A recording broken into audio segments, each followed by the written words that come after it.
questions of our viewers and some of the fans of Rafi Sahab.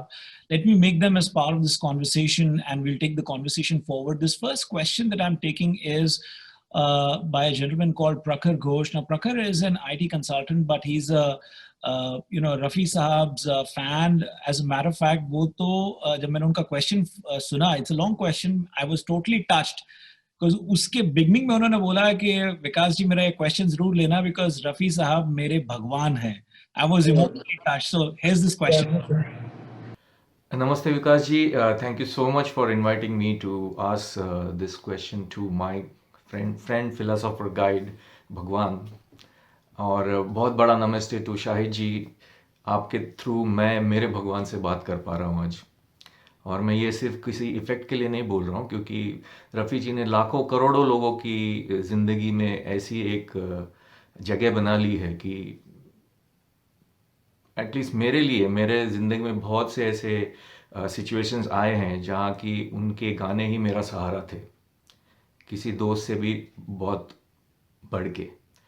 और वो अभी भी हैं और शायद मेरे मरते दम तक रहेंगे.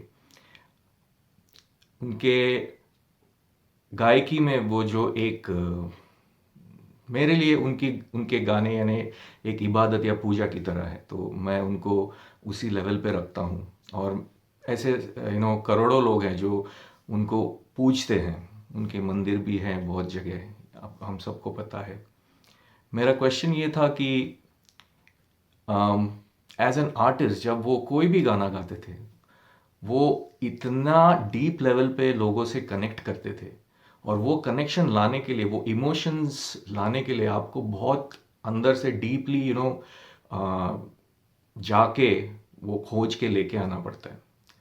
सो जब वो ऐसे गाने जब परफॉर्म करते थे, स्टूडियो में रिकॉर्डिंग करके आते थे घर पर, तो ऐसे कुछ इंसिडेंट्स हैं आपके जहन में जो आपको याद हों कि ऐसे कुछ गाने हैं जो उनको बहुत डीप लेवल पे इफ़ेक्ट किया है? क्योंकि ऐसे जादू चलाना लोगों पर कोई चमत्कार के से कम नहीं है. तो वो चमत्कार हासिल करने के लिए एक आर्टिस्ट को एक बहुत ही deep level of emotional question पे जाना पड़ता है, डेप्थ पे जाना पड़ता है. तो आई एम श्योर कि ऐसे कुछ इंसिडेंट्स रहेंगे जो आप हमारे साथ शेयर कर सकें. और रफ़ी साहब के तो बहुत से ही फेवरेट गाने हैं सबके. एक ही जहन में आता है आप अभी, वो है उनका जो लास्ट गाना था, तेरे आने की आस है दोस्त, शाम फिर क्यों उदास है दोस्त, महकी महकी फिजा ये कहती है तू कहीं आस पास है दोस्त, तू कहीं आस पास है दोस्त. Thank you.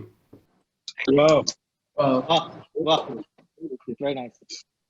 जोश जी, सबसे पहली बात तो ये कि ये आपकी मोहब्बत है, आपका बड़प्पन है कि आप मेरे वालिद साहब के इतने बड़े फैन हैं.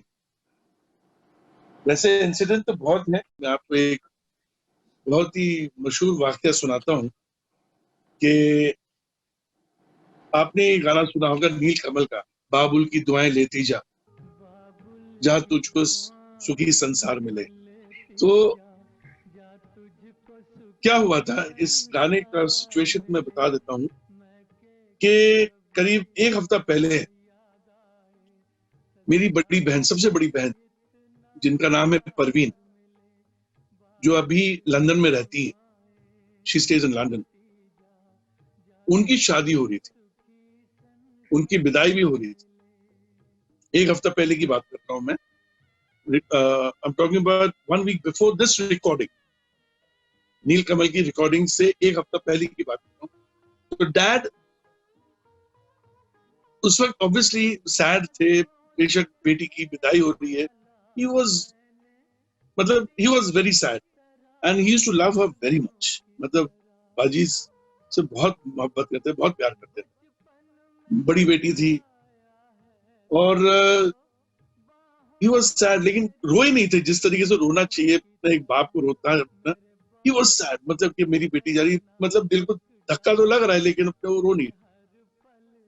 1 week after ये विदाई के एक हफ्ते के बाद रवि साहब की म्यूजिक, नील कमल फिल्म, ये गाना जब रिकॉर्डिंग हो रहा था तो पहले रिहर्सल्स हुई, रिहर्सल्स के बाद जब रिकॉर्डिंग हुई, रिकॉर्डिंग में dad literally in the end he cried and it is a fact. वो cried means he really cried, मतलब आंखों में आंसू आ गए थे। And the first take Ravi ji said okay, मतलब ये भी नहीं कि मतलब he repeated कि मतलब नहीं, this is what I wanted and this is what has happened. फिर my mamu, I mean he was my dad's secretary as well, name was Zahir Bari. तो रवि जी ने कहा, रवि साहब, Ravi music director I am talking about, जी तो उनसे कहा कि यार रवि, बोले कि उनको अपनी बेटी की याद आ गई, उनकी एक हफ्ते पहले तो विदाई हुई थी, तो लगता है मुझे कि रफी साहब को अपनी बेटी की याद आई, उनसे बहुत मोहब्बत थी, तो शायद हो सकता है कि वो अपना दिल भर आया उनका, और आज भर आया, उस वक्त नहीं आया था, आज भर आया। तो इसी वजह से वो याद करके वो गाना, अगर आप वो गाना सुनेंगे आप, तो इन दी एंड लास्ट के अंतर में आप देखिए literally I mean he cried, और लगता भी है कि मतलब यार इंसान को रो के गा रहा है। बिल्कुल, एंड इमोशंस, वो अपनी भावों को, अपने इमोशंस को वो होल्ड कर रहे होंगे जो उन्होंने उस गीत के द्वारा जो है निकाल दिया।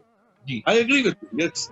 द्वार से भी दुख दूर रहे, जिस द्वार से तेरा द्वार मिले, मैं की कभी ना याद आए, ससुराल में इतना प्यार मिले, बाबुल की दुआएं। विकास जी, आज की तारीख तक जब भी ये गाना कहीं शादी होती है या विदाई होती है, ये गाना लगता ही लगता है। नहीं, मैं